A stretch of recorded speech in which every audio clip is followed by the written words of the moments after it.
Espace TV, le 22h.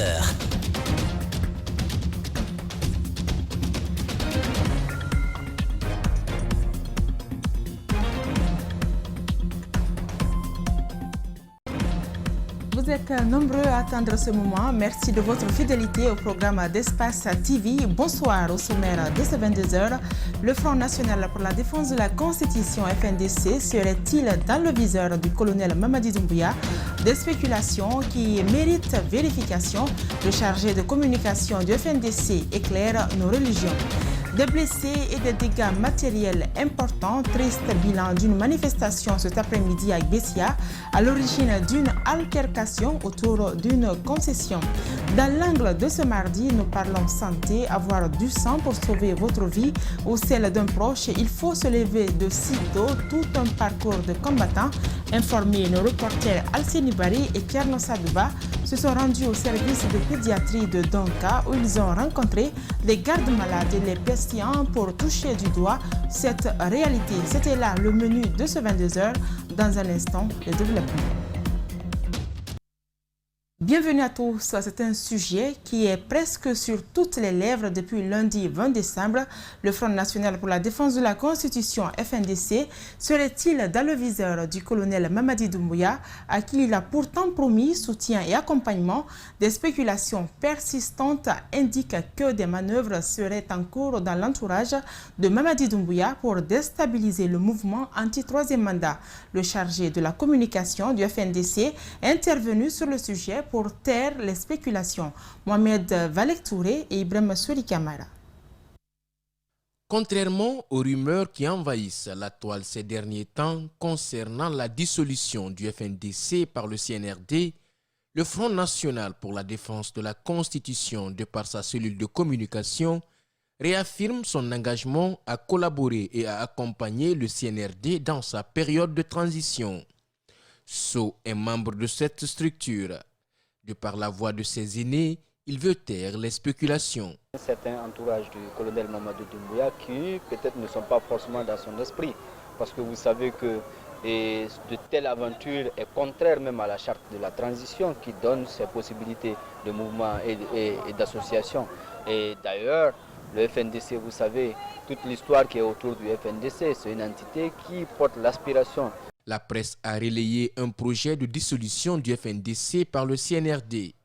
Cette information serait distillée par une bonne partie de l'entourage du président actuel.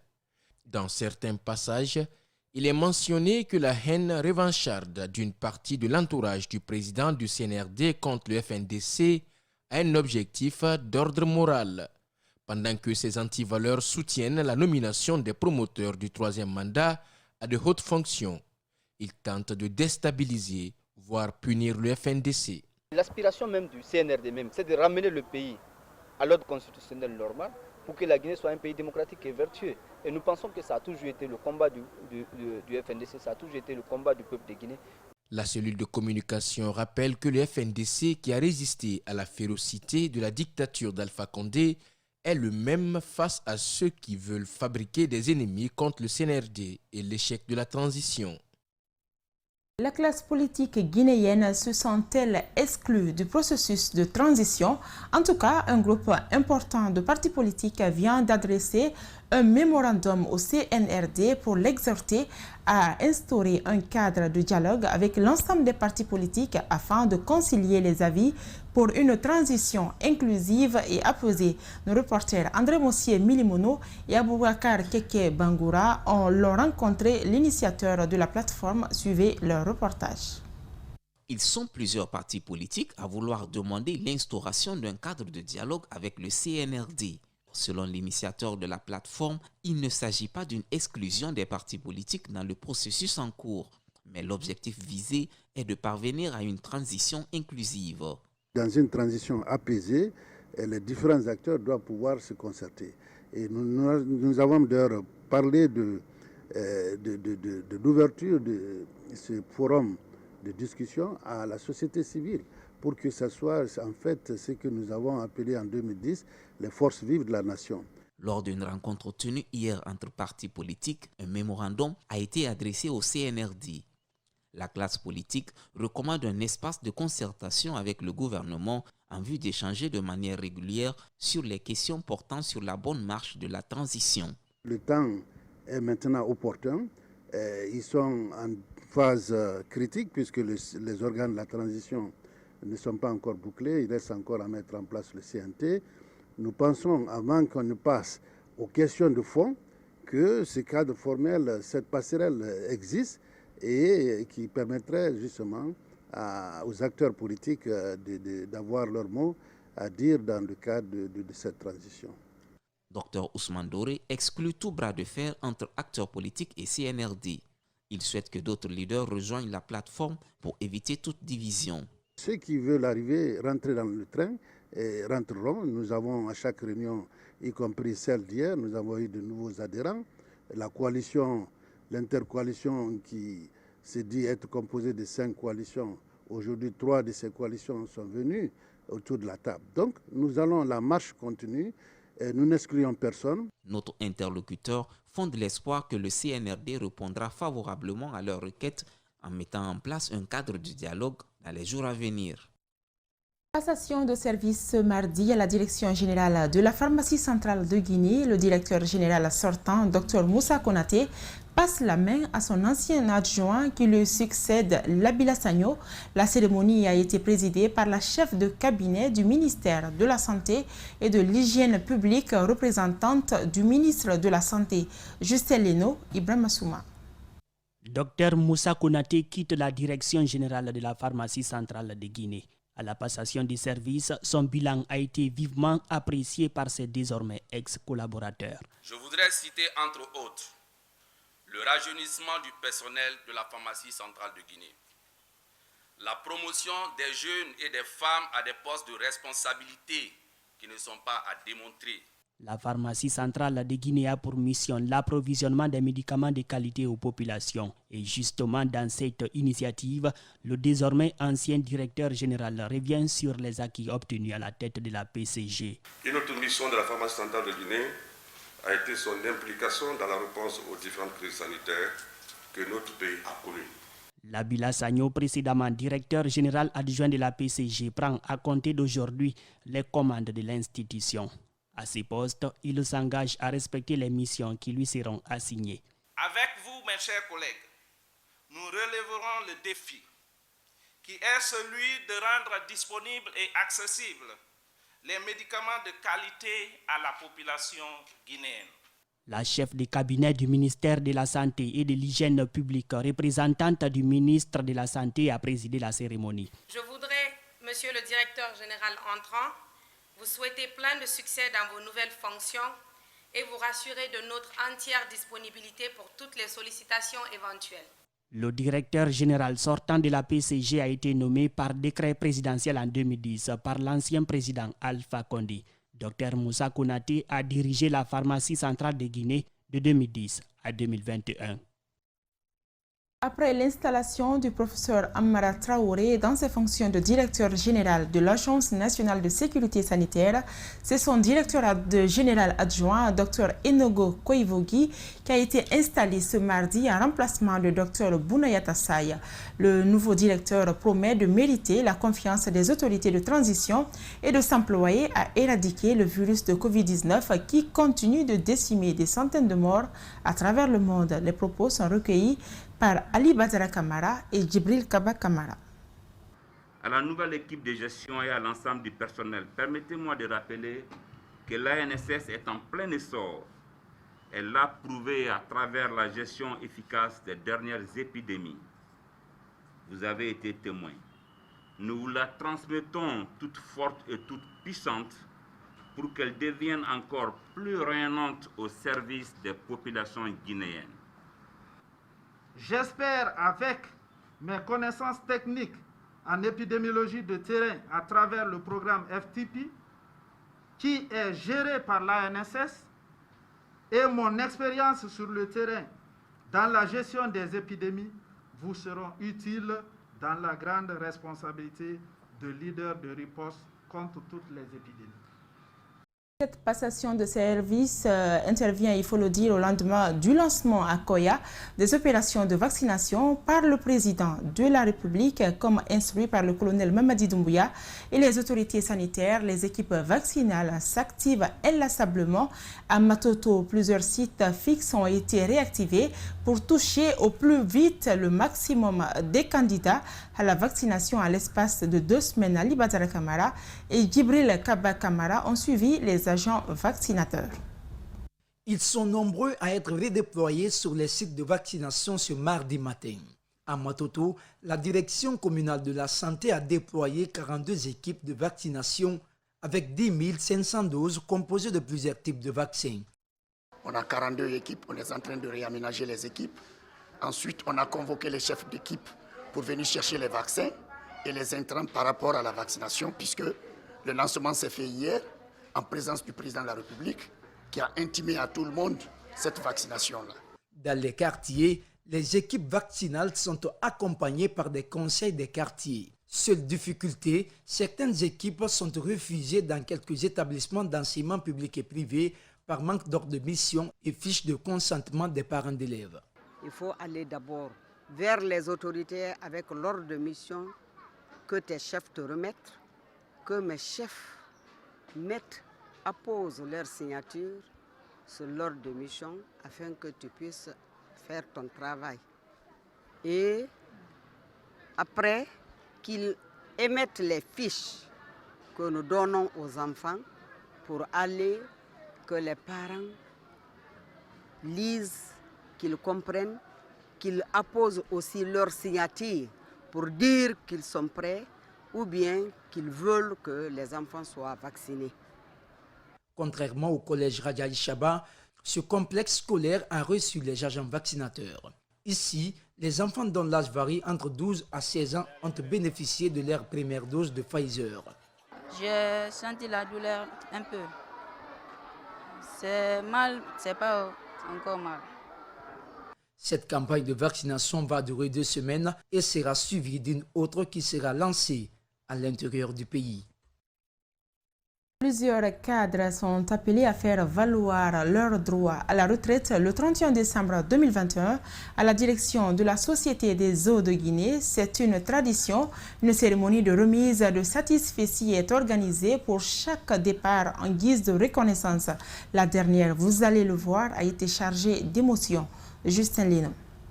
Pendant plusieurs années, ils ont servi leur pays à travers la direction générale de la Société des eaux de Guinée. Certains cadres de la SEG sont appelés à faire valoir leur droit à la retraite le 31 décembre prochain. Une cérémonie de remise des satisfecit est organisée par le reste des travailleurs en reconnaissance des services qu'ils ont rendus. Il y en a qui ont été embauchés compte tenu, n'est-ce pas, de la volonté divine et n'ont pas eu la chance de bénéficier ce jour, disons, c'est un jour pathétique. Sur les lieux, c'est un sentiment d'émotion. Toutefois, la séparation est obligatoire puisque l'administration est une continuité. Moi, je n'aime pas beaucoup parler à cette cérémonie parce que franchement, j'avais travaillé avec des gens pendant des années. Les futurs retraités, comme on les appelle désormais, auront les portes ouvertes à la Société des eaux de Guinée. Ils pourraient mettre leur expérience professionnelle au service de la nouvelle génération, selon le conseil d'administration. N'hésitez pas de contacter les directeurs ici. N'hésitez pas de contacter vos anciens collaborateurs pour tout besoin. Vos sollicitations, nous serons à l'écoute. Nous allons les analyser et nous vous trouverons la réponse appropriée. Ces travailleurs iront définitivement à la retraite le 31 décembre prochain. Beaucoup d'autres secteurs de l'administration guinéenne sont aussi visés par la mesure des nouvelles autorités. Je vous le disais au sommaire, des blessés et des dégâts matériels, c'est le bilan d'une manifestation survenue à Gbessia Centre dans la commune de Matoto. Plusieurs jeunes sont interpellés par les agents de maintien d'ordre du commissariat central de Gbessia. Plus de détails avec Jenab Bangoura et Abdoulaye Kamara. Des jeunes de Gbessia sont irrités contre les forces de maintien d'ordre suite au déguerpissement de la famille de Fodé Collé qui s'est vue agressée par la famille Souma et l'escadron numéro 3, selon les victimes. Aussitôt s'ensuivent des violents accrochages entre forces de sécurité et des jeunes.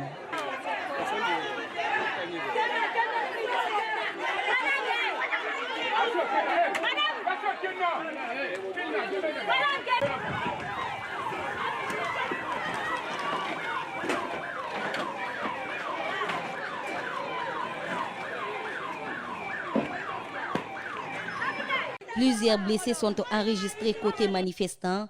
3 autres jeunes sont interpellés.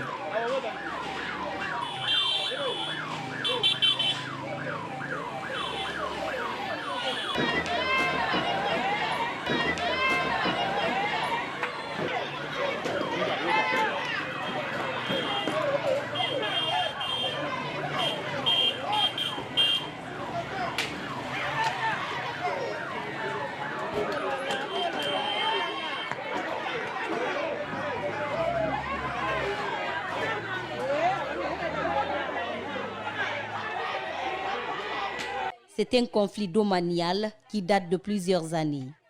Il oppose la famille de Fodé Colley à Momo Sambak Souma. La première aurait été déguerpie à 5 h du matin par la famille Souma et l'escadron numéro 3 de Matam, selon les sinistrés. Une situation qui a créé la colère dans la localité. Le conseil du quartier, interrogé sur la question, reconnaît également ce conflit qui ne cesse de faire des dégâts et il interpelle la justice à trancher ce dossier pour éviter le pire. Toujours pas d'entente à la section syndicale de Matam entre le camp d'Ousmane Horaya et celui de Mamadou Aliou Diallo Bantignel. La CNTJ a proposé au second 8 membres sur le 25, une solution fustigée par le camp Bantignel qui dénonce un complot. Alseni Bari, Yacouba Traoré pour les détails. C'est une scène qui ressemble à un cinéma hollywoodien où le scénario est écrit d'avance. D'abord, une réunion de crise qui ne dure que plus d'1 heure avant que le secrétaire général de la CNTG sorte pour affirmer que la solution est trouvée entre le camp d'Ousmane Horaya et celui de Mamadou Aliou Diallo Bantignel. Ensuite, les 2 camps qui laissent planer leurs divergences. Déjà, on a obtenu une issue très favorable. Nous sommes tombés sur le consensus et tout va pour le mieux et ça ira pour le mieux. C'est quoi le consensus dont vous parlez? On les met ensemble, c'est tout. D'accord, qui va être finalement le secrétaire général? Non, je ne saurais le dire pour le moment, jusqu'à ce que nous nous accordions sur une liste. Cette liste dont il parle, ce sont 25 membres du bureau, dont 17 pour le camp de Horaya et 8 pour le camp de Bantignel. Le poste de secrétaire général est attribué à Ousmane Horaya. Une satisfaction pour le premier qui reconnaît tout de même que lors de l'élection, son adversaire a été empêché d'accès. L'élection qui s'est passée là-bas, l'anniversaire n'a pas participé à l'élection. Mais comme la CNTC, c'est une grande famille, c'est une grande centrale syndicale qui ne voulait pas laisser quelqu'un dehors, ils ont fait la fission. Ils ont pris une décision de la fission. Et cette fission, nous sommes la CNTC, on ne refuse pas toutes les propositions que la CNTC nous le fera. Une décision fustigée par le camp Bantignel. L'information qu'on nous a donnée ici, nous ne serons jamais d'accord et nous ne serons jamais d'accord sur ça. Parce que nous, notre programme, c'était quoi? D'abord, il n'y a pas eu des élections à Matam. C'est une fraude reconduite qu'ils sont faits avec les agents de la police. Quand nous quittions les lieux, certains membres de la CNTG tentaient toujours de convaincre le camp de Bantignel pour qu'il accepte les 8 membres sur 25. Les élus locaux, les cadres du comité d'appui à la gestion du FODEL, le bureau exécutif du CPD et les membres des comités de suivi des projets FODEL des 8 collectivités locales de la préfecture de Bofa viennent de boucler une rencontre de partage d'informations et de renforcement de leur capacité d'intervention. C'est un appui technique et financier du projet d'appui à la gouvernance et des redevances minières. Reportage Fodomar Kamara, Aïssatou Kesso Diallo, Salif Lifo Sissé. Dans le souci d'atteindre ces objectifs, le CAGF de Bofa a sollicité l'appui technique et financier auprès du projet AGREM pour le renforcement des capacités de son secrétariat permanent et des membres des comités de suivi des projets FODEL dans les 8 collectivités de Bofa. Il fallait vraiment trouver des partenaires pour notre formation.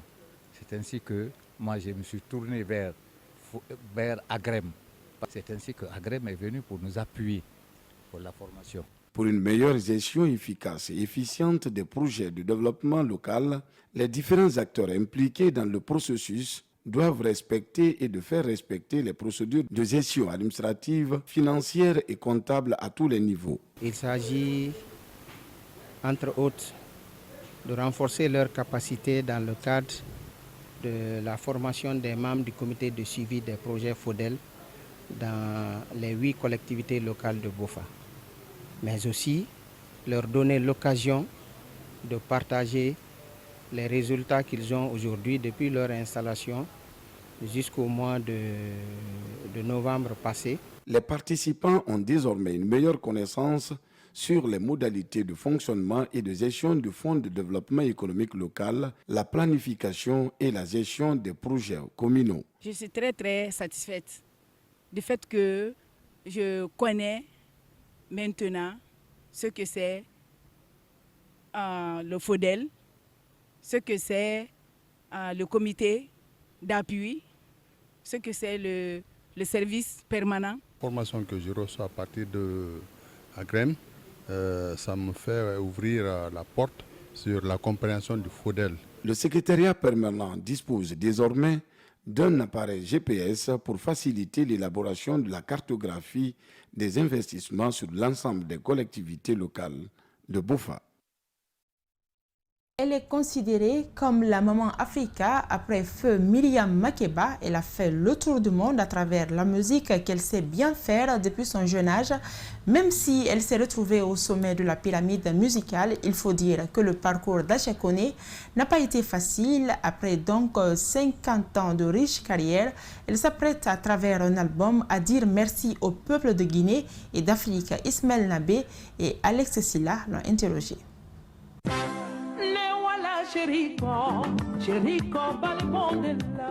Fille d'un médecin, Aïcha Koné a eu des débuts difficiles en raison de l'hostilité de son père, Dr Moussa Yanourga Koné, qui était opposé à la carrière musicale de son enfant.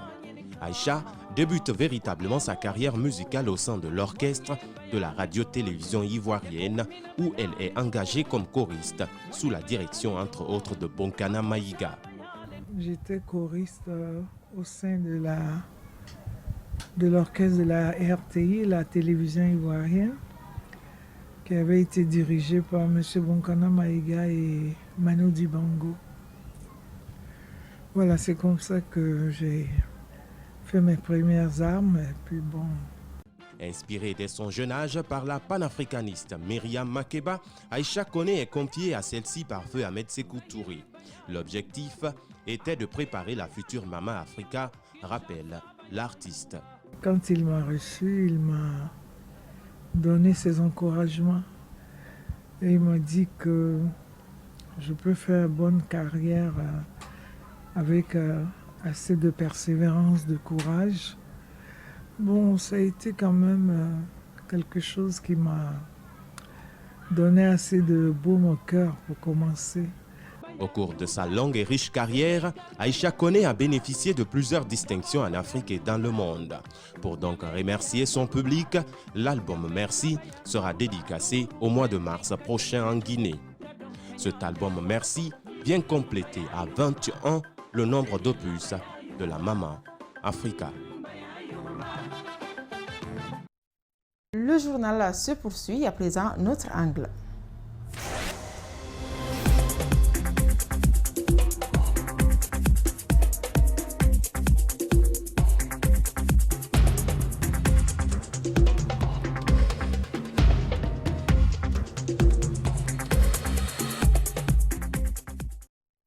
Cela peut vous paraître anodin tant que vous n'avez pas subi les conséquences, avoir du sang pour sauver votre vie ou un proche, un parcours de combattants que nos reporters ont suivi ce matin. Ils étaient au service de pédiatrie de Donka où ils ont rencontré les gardes malades et les patients pour connaître les difficultés.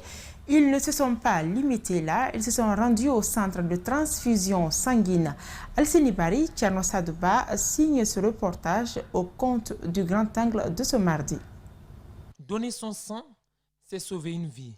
C'est sur cette idée que nous nous rendons au service pédiatrie de Donka, délocalisé à la Kamayenne. Ici, Difficile de dire qu'il s'agit d'une pédiatrie, car les enfants sont couchés dans des lits de fortune avec une chaleur étouffante. Seule la présence des médecins semble montrer que nous sommes dans un hôpital. Pourtant, la plupart de ces enfants souffrent de paludisme grave et nécessitent la prise du sang. On enregistre au moins 5 à 6 cas de transfusion sanguine par jour, selon les médecins. Faraya a sa fille âgée de 7 ans, couchée depuis 4 jours. Son sang, il l'a déjà donné, et celui de son frère aussi. Ce matin, il faut encore en chercher. Hier, j'ai déjà donné le sang, mon jeune frère également. Maintenant, comment je peux trouver aujourd'hui une poche de sang pour pouvoir sauver encore ma fille à nouveau? Comme lui, Tutus, âgé de 10 ans, souffre de paludisme grave. La poche de sang coûte 13 500 francs guinéens, officiellement. Et même pour cela, il faut parfois longtemps traîner entre les hôpitaux et le Centre national de transfusion sanguine. On a payé 13 500. C'était juste ça. C'est tellement raisonnable parce que pour sauver une vie, cette montant est tellement petit. Des difficultés dans la quête de poches de sang, il y en a qui les connaissent. C'est le cas de Mamadou Alpha Sow, qui résidait en Europe, mais qui a préféré rentrer au Bercail. Nous le retrouvons avec Faraya au centre de transfusion sanguine. Il a sillonné tous les hôpitaux de Mamou avant d'arriver à Conakry. Mais son calvaire ne fait que commencer, car au CNTS, il faut apprendre la patience. Je suis venu du Fouta. Il me manque du sang. Il me manque 3 litres de sang dans mon corps. Dans toute la ville là-bas, j'ai rien eu. Je n'ai eu aucun support médical ou humain. Il y a 2 jours que je suis en route. Je viens ici aussi, je trouve personne qui peut me réceptionner. C'est dommage, hein? Difficile de dire combien de temps va durer son attente. Au CNTS, il faut être bon croyant et surtout croiser les doigts pour que votre sang ou celui de votre proche soit compatible avec celui de votre patient. Une fois là-bas, on exige aux parents d'envoyer 2 donneurs. Les 2 donneurs qu'on envoie, on prélève ces 2 donneurs. Les 2 poches qu'on a prélevées, on donne une poche, mais pas les 2 poches qu'on vient de prélever fraîchement. Parce que quand ils font tous les tests, on trouve que ces 2 donneurs-là sont aptes à donner. Ils prennent ces nouvelles poches-là, ils les gardent dans leur banque. 3 jours après, ils refont le test parce qu'il y a des tests à positivité retardée. Donc, on ne prend pas tout de suite la poche et on donne. Non. À cela s'ajoutent d'autres mesures. Être d'abord en bonne santé.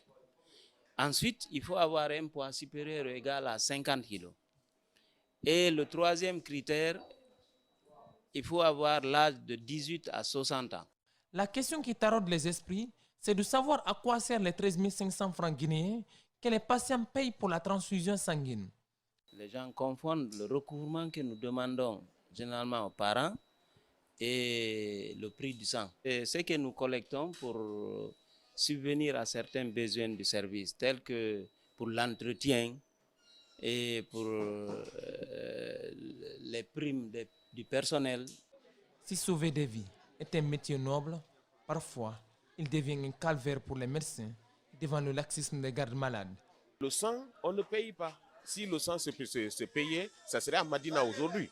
Ça serait à Madina. Mais le sang, il faut qu'on prélève des gens. Il faut qu'on prélève des gens. Donc il y a des gens carrément, même si c'est son propre fils, il te dit qu'il ne donne pas le sang. Sa femme te dit que moi aussi je ne donne pas. Ces réalités sont partagées dans tous les services.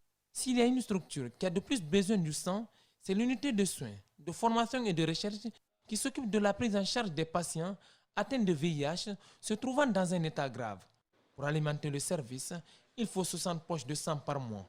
Cependant, il ne reçoit que 11 à 20 poches de la part du CNTS. Par jour, nous avons environ 4 à 5 transfusions. Donc, on peut avoir 4 à 5 malades qui ont besoin d'être transfusés. Parce que tout simplement, le taux d'hémoglobine est bas. Au-delà des soins qu'il offre aux malades, professeur Bangali a dû parfois donner son sang pour sauver la vie des innocents. Une dure réalité de nos hôpitaux. Que nous-mêmes donnions notre sang, effectivement, pour sauver la vie de nos patients. Ça se fait. Le message que nous donnons à la population, ou que nous adressons plutôt à la population, c'est de dire à chacun de faire un sacrifice en donnant son sang pour sauver des vies et peut-être la leur. À Donka, de nombreuses structures, parmi lesquelles l'unité de soins de formation et de recherche, le service de pédiatrie, l'hémato, enregistre le plus souvent des morts, faute de sang. Aussi, le lieu de lancer un appel à cette population pour nous venir en aide, pas seulement notre structure en tant que telle, mais il y a beaucoup d'autres structures. Si je prends par exemple le cas de la pédiatrie, combien d'enfants meurent aujourd'hui par manque de sang? Et combien de femmes enceintes meurent ici par manque de sang? Il y en a beaucoup. Pallier ces difficultés, des ONG comme le collectif des organisations de volontariat et d'autres tentent de mobiliser des poches de sang. Sur le terrain, la tâche est ardue, car rares sont ceux qui connaissent l'importance du don de sang. D'ailleurs, c'est une fois dans le besoin qu'ils le réalisent. Parfois, les réactions sont très bonnes et parfois les réactions aussi sont très mauvaises au niveau de la population parce que tu peux tomber sur certaines personnes des fois, ils sont en colère. Le collectif a lancé une vaste campagne de collecte de sang depuis le 14 juillet 2021 dans les marchés, les écoles, les communes, les maisons de jeunes. On a pu mobiliser à Kinya 85 postes de sang et à Mamou, on a pu mobiliser 187 postes de sang. À Kankan, on a pu mobiliser 41 postes de sang. À Zirikon, on a pu mobiliser 21 postes de sang. Au total, qui va dans le cadre. À Conakry, nous sommes en préparatif et dans les autres régions, par exemple, et en perspective, telles que Boké, Labé et Farana. Cette collecte n'est pas suffisante, assurent les responsables du CNTS qui sollicitent 500 donneurs par jour, ce qui pourra permettre d'alimenter les différents hôpitaux. Voilà, vous l'avez compris, c'est la fin de ce journal réalisé par Mamadou Kalisso. Merci de votre fidélité au programme d'Espace TV. Juste après moi, vous suivrez des éléments de public reportage. Merci à Boubacar Fotesouma et à Lamine Sidibé pour la conduite technique. Au revoir et portez-vous bien.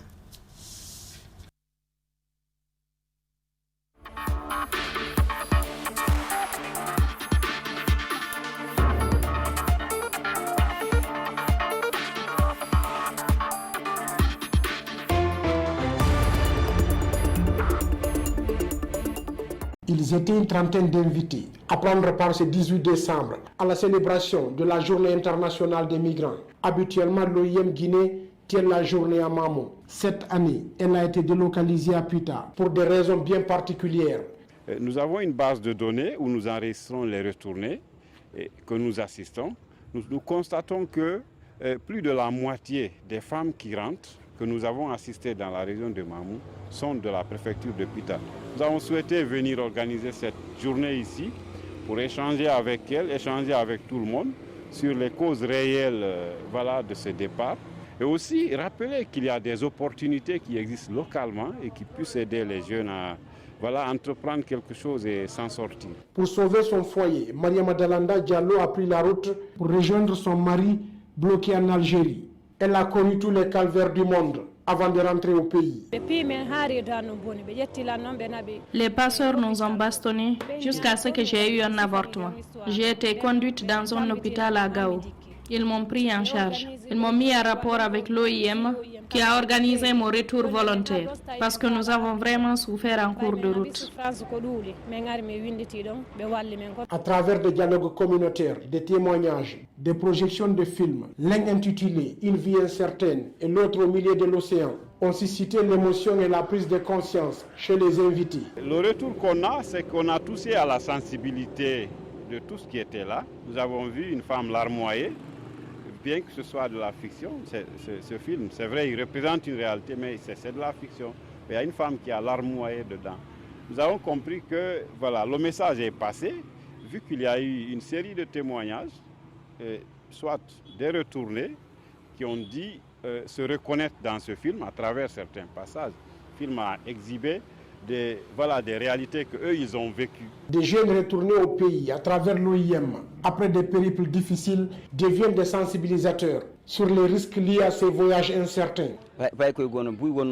Nous avons réussi à dissuader beaucoup d'enfants du voyage, dont des enfants qui font la 6e année. Après la sensibilisation, ils ont décidé de continuer les études. Ces exemples ne finissent pas. La célébration de cette journée a été rehaussée par la présence effective du préfet de Pita, colonel Abdoulaye Silla, accompagné de tout son cabinet, et certains responsables de service de la préfecture de Pita.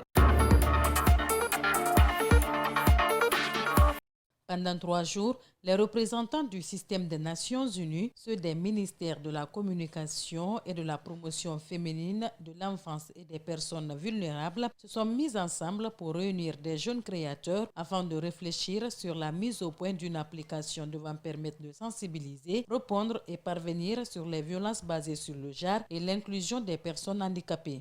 C'est un prolongement de l'action gouvernementale, des cours et tribunaux, mais qui permet aussi à toute la société de participer à solutionner ces problèmes qui se présentent en société. Donc, il nous faut rompre le silence et l'indifférence face à ces faits de société-là.